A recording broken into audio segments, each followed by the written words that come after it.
전능하사 천지를 만드신 하나님 아버지를 내가 믿사오며 그 외아들 우리 주 예수 그리스도를 믿사오니 이는 성령으로 잉태하사 동정녀 마리아에게 나시고 본디오 빌라도에게 고난을 받으사 십자가에 못 박혀 죽으시고 장사한 지 사흘 만에 죽은 자 가운데서 다시 살아나시며 하늘에 오르사 전능하신 하나님 우편에 앉아 계시다가 저리로서 산 자와 죽은 자를 심판하러 오시리라.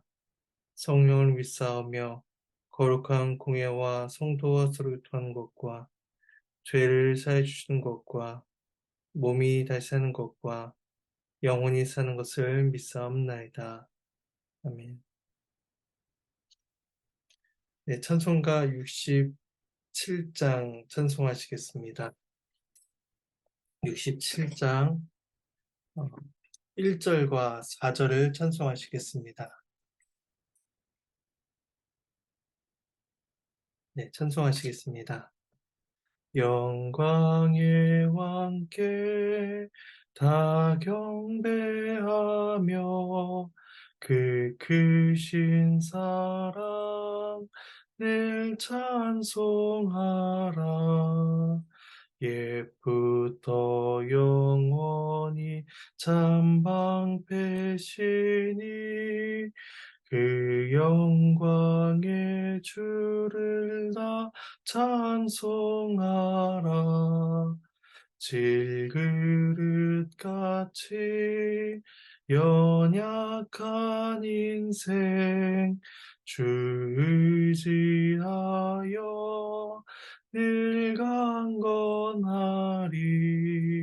온 백성 지으신 만왕이시니 그 자비 영원히 변함없어라. 아멘.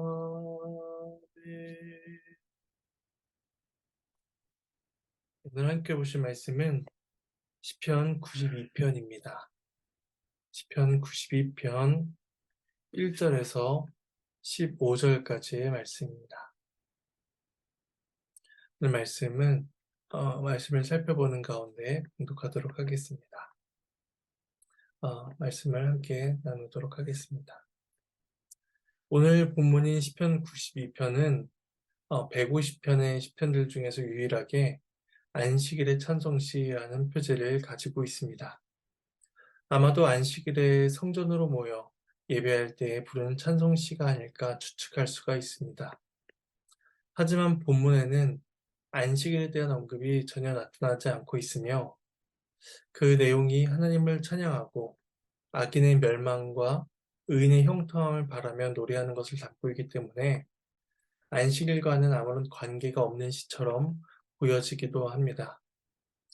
그러나 안식일이라는 것이 창조주이며 구원자이신 하나님을 기억하고 찬양하는 날이며 또 하나님께서 마지막 때에 주실 안식을 경험케 하신 날이라는 것을 생각해 보게 된다면 참된 안식의 주인이신 하나님께 올려드리는 찬양의 내용을 담고 있다라고 할 수가 있을 것입니다. 이제 우리는 본문을 따라서 내용을 살펴보도록 하겠습니다. 1절에서 4절은 여호와의 인자하심과 성실하심을 찬양하고 있습니다. 제가 말씀을 봉독하도록 하겠습니다. 지존자여 시편금과 비파와 수금으로 여호와께 감사하며 주의 이름을 찬양하고 아침마다 주의 인자하심을 알리며 밤마다 주의 성실하심을 베품이 좋으니이다. 여호와여 주께서 행하신 일로 나를 기쁘게 하셨으니 주의 오른손이 행하신 일로 말미암아 내가 높이 외치리이다. 네, 원어 성경은 한글 성경과 달리 좋습니다라는 단어로 시작을 하고 있습니다. 그리고 한글 성경은 1절에서 3절을 하나의 문장으로 해석하여서 번역을 하였는데 그 이유는 2절과 3절에서 단어가 생략되어 있기 때문에 1절과 3절을 하나의 완전한 문장으로 보기 때문입니다. 그런데 이것을 원어 성경에 따라서 보면 이렇게 나눠볼 수가 있습니다. 1절은 지존자여 여호와께 감사하며 주의 이름을 찬양하는 것이 좋은 일이다. 그리고 2절은 아침에 주의 인자하심과 밤마다 주의 성실하심을 선언하는 것이 여기서 이제 좋습니다라는 단어가 생략되어 있습니다. 그리고 3절은 시편근과 비파와 수금을 맞춰서입니다. 여기서 또한 찬양함이 좋습니다라는 단어가 생략되어 있습니다. 따라서 이 찬양함이 좋습니다라는 이 생략된 2절과 3절의 단어를 이제 1절과 3절까지를 하나로 묶어서 하나의 문장으로 보고 번역을 한 것입니다. 이처럼 시편 기자는 좋습니다라는 이 첫 문장을 이제 여호와께 연결을 하고 있는데 그것을 연결하기를 여호와께 감사드리는 것이 좋고 여호와께 찬양하는 것이 좋고 여호와 인자하심과 성실하심을 선언하는 것이 좋습니다라고 고백을 하고 있는 것입니다. 태초에 하나님께서 세상을 창조하시고 보시기에 좋았더라라고 말씀하셨듯이 우리가 창조주 하나님 앞에 서서 그의 이름을 찬양하는 것이 좋습니다라고 고백하는 것은 피조물에 합당한 태도라고 말을 할 수가 있을 것입니다. 또한 시편 기자는 아침에는 주의 인자하심을 밤에는 주의 성실하심을 선언하는 일이 좋습니다라고 말을 하고 있습니다. 이것은 하루 종일 아침부터 밤까지 하나님께서 베풀어 주신 하나님의 은혜를 선포하는 것이 또 전하는 것이 옳고 좋은 일이다라고 말을 하고 있는 것입니다. 하나님께서 밤낮으로 쉬지 않고 우리에게 은혜를 베풀어 주시니 그의 백성인 우리 또한 밤낮으로 하나님을 찬양하는 것은 마땅한 일이 되는 것입니다. 또한 마지막으로 시편 기자는 여러 악기를 사용하여 하나님을 찬양하는 것이 좋은 일이다라고 고백을 하고 있습니다.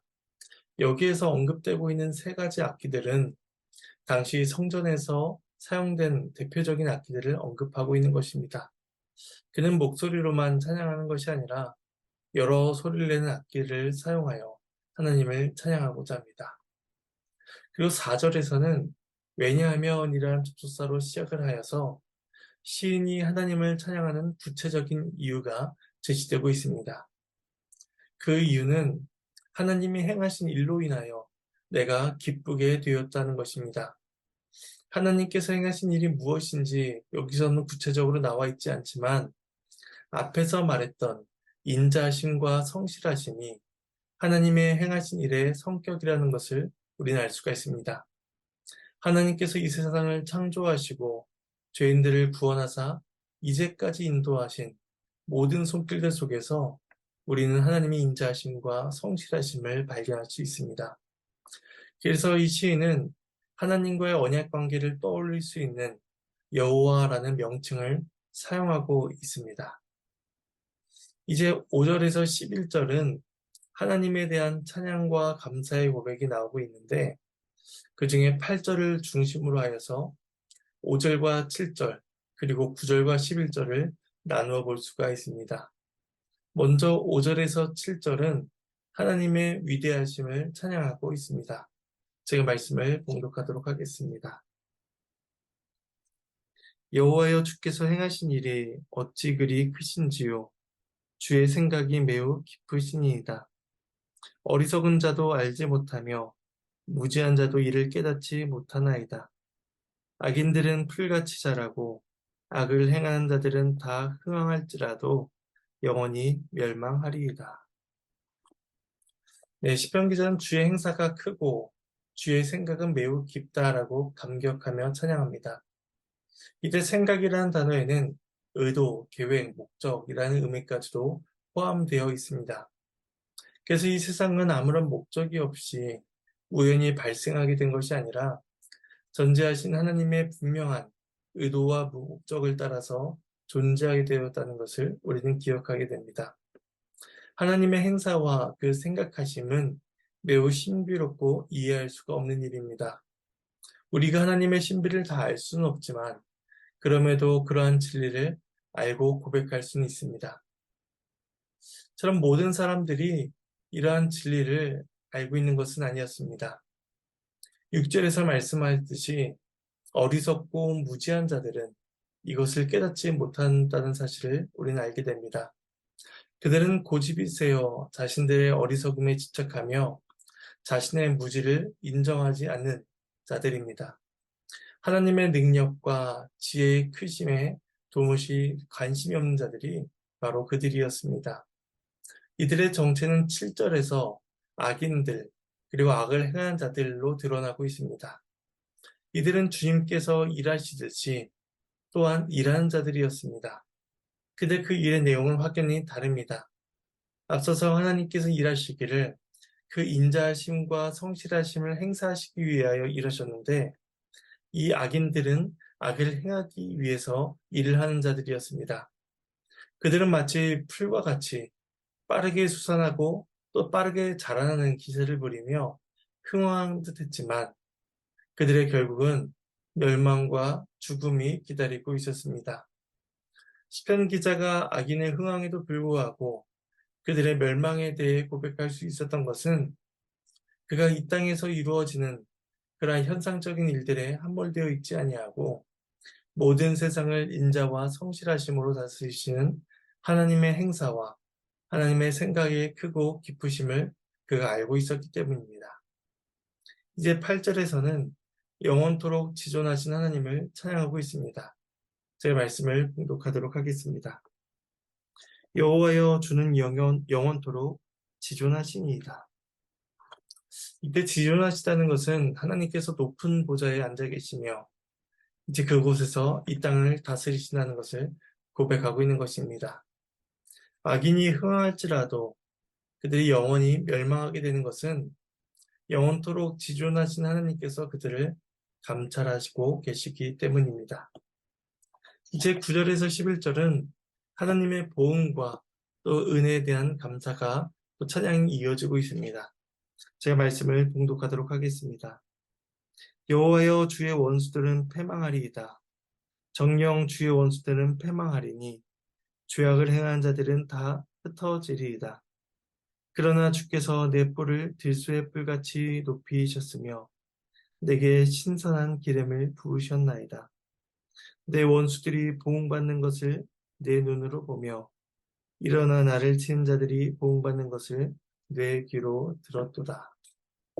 앞서 악인들의 멸망이 고백되었던 것처럼 또다시 악인들의 멸망에 대해서 언급이 됩니다. 여기에서 그들은 주의 원수들로 불리게 됩니다. 시편 기자는 그들이 패망하고 흩어지게 될 것이라고 반복하여 말함으로써 그들이 멸망하게 될 것을 확신하고 있습니다. 그들이 패망하게 되는 이유는 그들이 죄악을 행하며 그로부터 떠나지 않았기 때문입니다. 하나님을 거스르는 죄악된 행실에서 돌이키지 않는 자들에게는 하나님의 보응이 임하게 될 것입니다. 그러나 악인과는 달리 의인에게는 하나님의 은혜가 임하게 됩니다. 10절에서 시인은 하나님께서 자신의 뿔을 높이시고 또 기름을 부으셨다고 고백합니다. 들수의 뿔은 힘과 권세를 상징하며 신선한 기름은 구별되어 세움을 받는 것을 의미합니다. 이것은 주의 원수들이 당할 멸망과 대비되는 영광스러움이다라고 할 수가 있을 것입니다. 더욱이 시인은 자신의 원수들과 행악자들이 보응을 받는 것을 자신의 눈으로 보고 귀로 듣게 되었다라고 11절에서 고백을 하고 있습니다. 하나님께서 그들을 보응하시는 까닭은 시편 기자가 하나님과 연합되어 있는 자였기 때문입니다. 앞에서 주의 원수로 불린 자들은 11절에서는 시인의 원수, 나의 원수다라고 불리고 있습니다. 하나님께서는 자신과 연합되어 있는 자들에게는 구원의 은혜를 베푸시며 또 원수들에게는 멸망의 심판을 내리심으로써 공의에 따라 일하신 하나님이심을 나타내 보이십니다. 마지막으로 12절에서 15절은 의인의 번영과 여호와의 은혜에 대한 찬양이 고백되고 있습니다. 제가 말씀을 봉독하도록 하겠습니다. 의인은 종려나무같이 번성하며 레바논의 백향목같이 성장하리로다. 이는 여호와의 집에 심겼으며 우리 하나님의 집 뜰 안에서 번성하리로다. 그는 늙어도 여전히 결실하며 진액이 풍족하고 빛이 청정하니 여호와의 정직하심과 나의 바위 되심과 그에게는 불의가 없음이 선포되리로다. 하나님의 말씀입니다. 하나님께 감사합니다. 악인은 시들어버리는 풀과 같지만 의인은 종려나무와 백향목같이 번성하고 성장하게 될 것입니다. 종려나무는 땅속 깊이 뿌리를 내리며 물과 관련이 되며 그늘과 열매를 제공해 주는 나무입니다. 그리고 레바논의 백향목은 크고 높게 자라며 오랜 수명을 가지고 있기 때문에 장수를 상징하기도 합니다.